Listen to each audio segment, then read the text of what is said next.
A man in suburban Phoenix wakes up at 6:12 a.m. and reaches for his phone before his feet touch the hardwood floor. The bedroom looks expensive. A king-sized bed with a gray upholstered frame. A $2,400 OLED TV mounted across from it. Amazon boxes stacked near the closet door that he still hasn't broken down from last week. He opens his banking app with one eye half closed. Checking lower than expected, credit card higher than expected, again. His paycheck hit 5 days ago. $92,000 a year should feel different than this, but the math never feels finished. A $780 Tesla payment, 2 food delivery orders over the weekend, a late-night deal from Amazon he barely remembers buying. 3 subscriptions he forgot were still active, quietly draining money in the background like a leak behind drywall. Nothing looks catastrophic individually. That's what makes it dangerous. 2 houses down, another man wakes up in almost the same financial bracket. Same industry, same city, same economy, but his morning feels different. His silver Toyota Highlander is 8 years old. His emergency fund transfer already moved automatically at 5 a.m. His bills are scheduled. His spending has boundaries before temptation appears. One household consumes income, the other directs it. That's the real divide in America right now. Not rich versus poor, not educated versus uneducated, structured versus drifting. Most people are not drowning because they earn too little. They're drowning because their money operates without supervision. Most financial problems do not begin with emergencies. They begin with normalization. A $14 smoothie delivered through Uber Eats after a long workday. A $19.99 streaming subscription added during a free trial and forgotten. A $240 monthly truck insurance payment that quietly became just another bill. Small decisions repeated long enough become financial infrastructure. That's the part most people never see. A man buys a black lifted Ford F-150 because he imagines ownership as a single moment. The purchase, the excitement, the first drive home. What he doesn't calculate is the ecosystem that arrives with it. $800 a month for the payment. Premium gas twice a week, oversized tires, registration fees, car washes, future repairs. Suddenly, the truck isn't transportation anymore. It's a permanent monthly employee demanding salary. Lifestyle creep rarely feels dramatic while it's happening. It feels deserved. That's why people earning $60,000 feel stressed, and people earning $160,000 feel stressed. The income changes. The operating costs expand beside it like a shadow. Most Americans don't have an income problem first. They have a visibility problem. Money leaves in silent automatic withdrawals. Amazon Prime, Apple Storage, DoorDash, buy now pay later furniture. Gym memberships attached to old routines that no longer exist. The bank account absorbs hundreds of tiny decisions long before the brain registers danger. Then one unexpected expense appears. A transmission repair, a dental bill, a missed week of work. And suddenly, the entire structure shakes because there was never any real margin underneath it. Here's the shift that changes everything. Every purchase installs a recurring obligation into your life, not just financial, psychological. People think they own their lifestyle. In reality, their lifestyle often owns them. The 3-bedroom house in the outer suburbs creates a 50-minute commute. The commute creates exhaustion. The exhaustion creates convenient spending. The convenient spending creates tighter cash flow. Tight cash flow creates anxiety. Anxiety creates more emotional spending for relief. The cycle feeds itself. A $3,400 sectional couch bought during a Memorial Day sale is not just furniture. It becomes monthly financing payments. A larger apartment to fit the furniture. Higher expectations for the rest of the room. Decorative spending to complete the space. Consumption behaves like gravity. One purchase pulls 5 more behind it. This is why financial stress feels confusing for so many people. The paycheck arrives, the numbers should work. But the lifestyle surrounding the paycheck has already consumed the future income before it even lands. That's the perception gap. Someone earning $7,000 a month mentally spends as if all $7,000 belongs to them.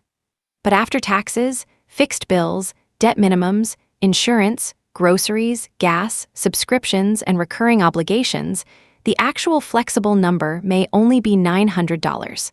The brain operates on the larger number. Reality operates on the smaller one.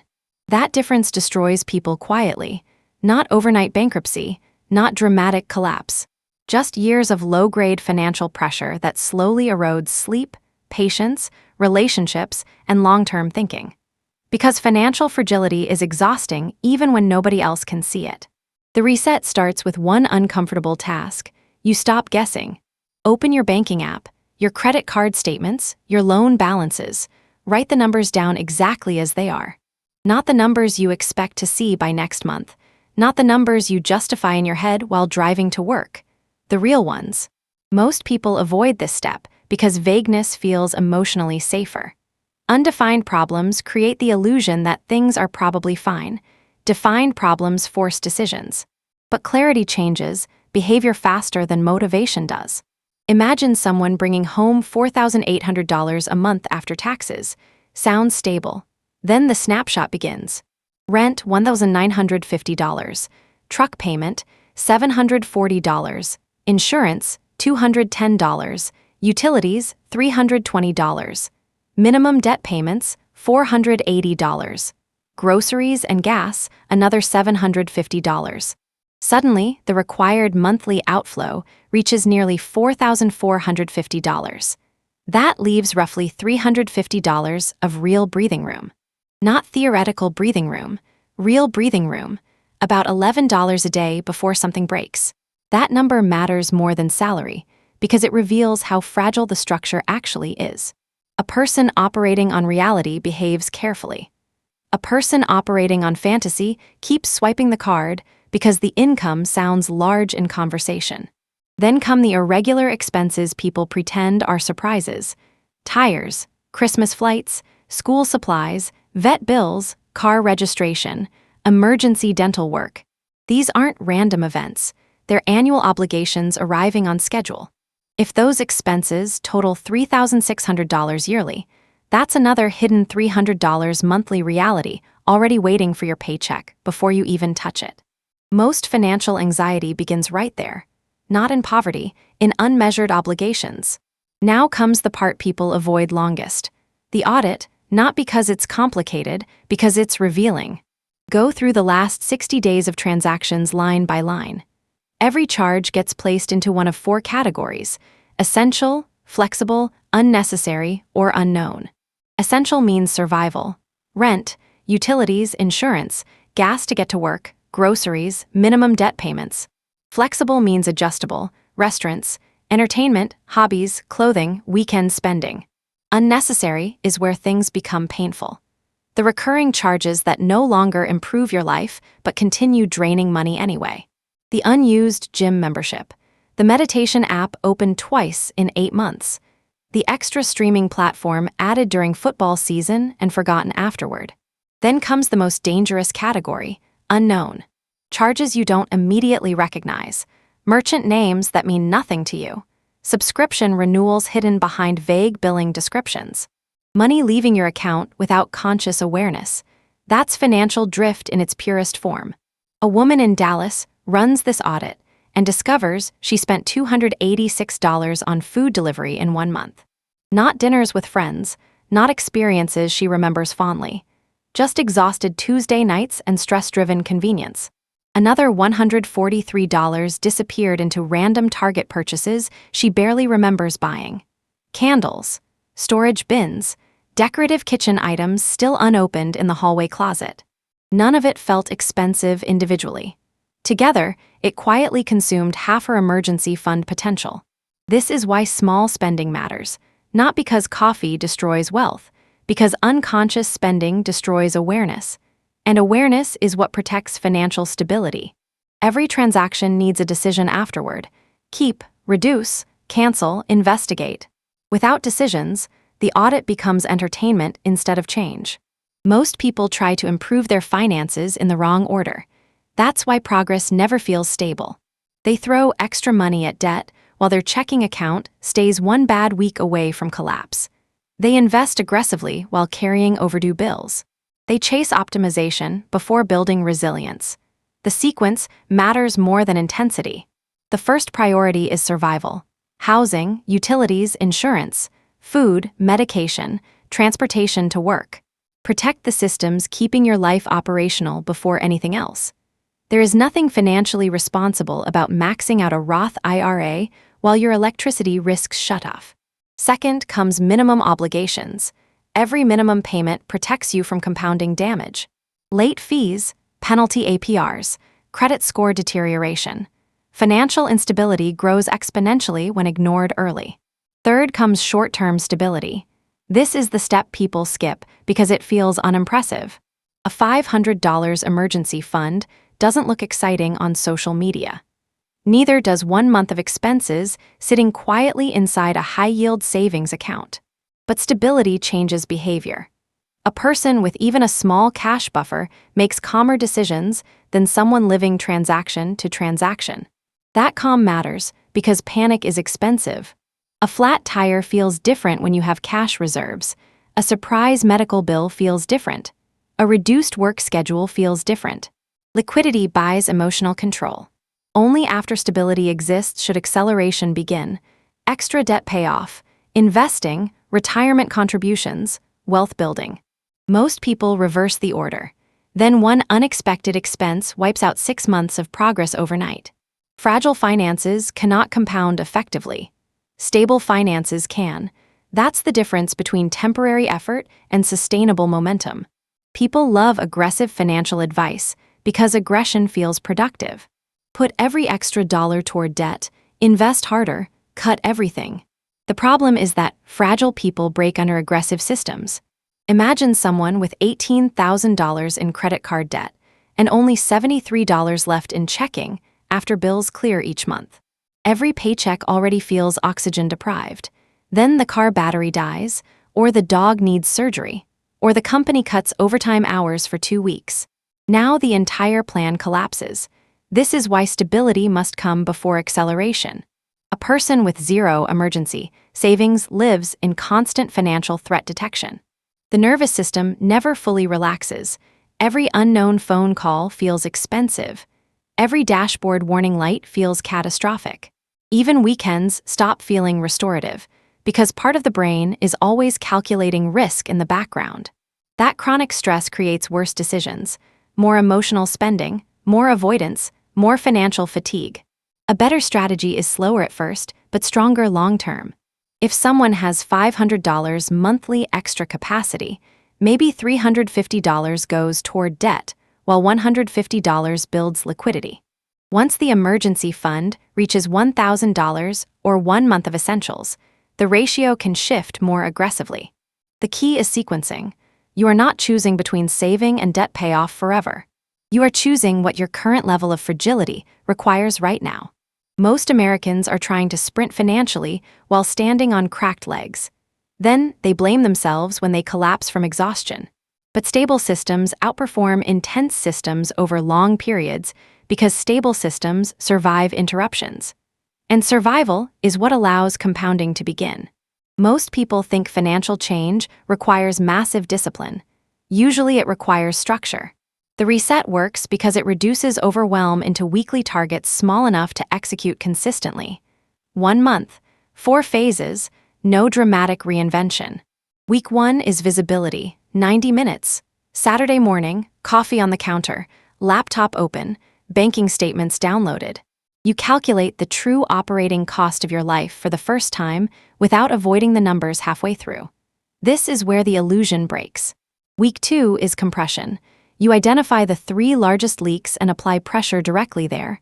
Not everywhere, just the highest leverage categories. Maybe food delivery drops from 5 nights weekly to 1.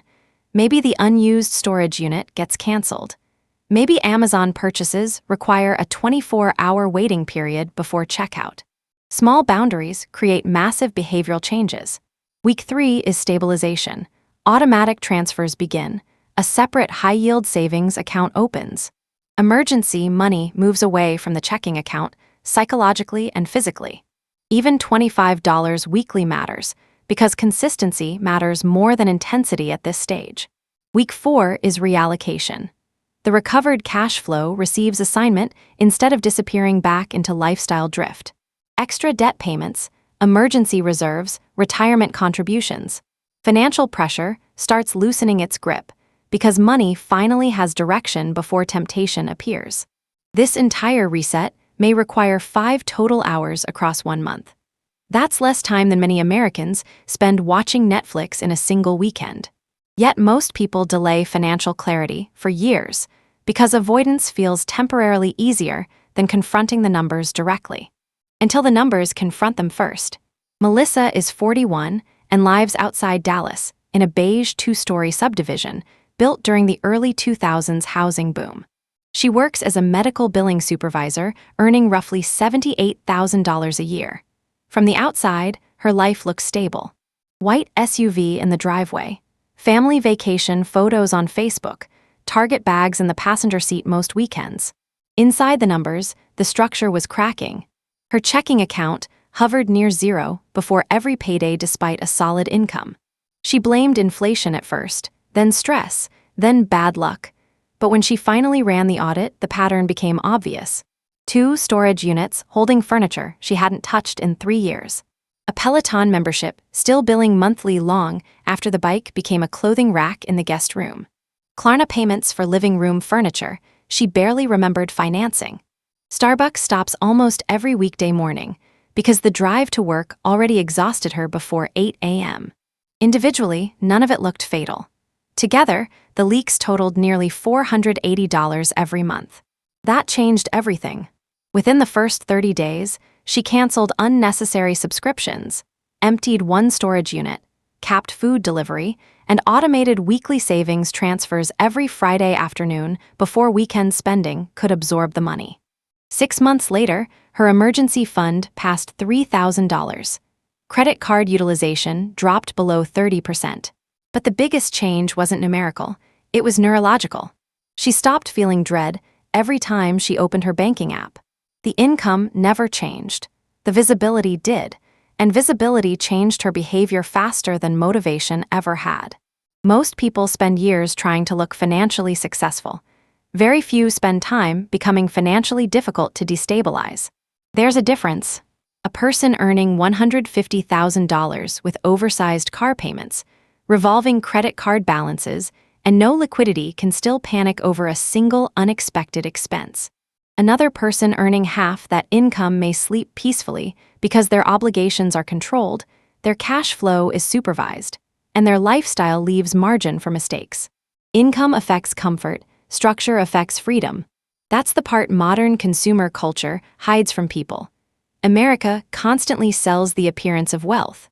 The granite countertops, the luxury lease, the upgraded kitchen, the Black Friday dopamine hit. But appearance creates pressure when the foundation underneath it is fragile. Real financial strength often looks boring from the outside.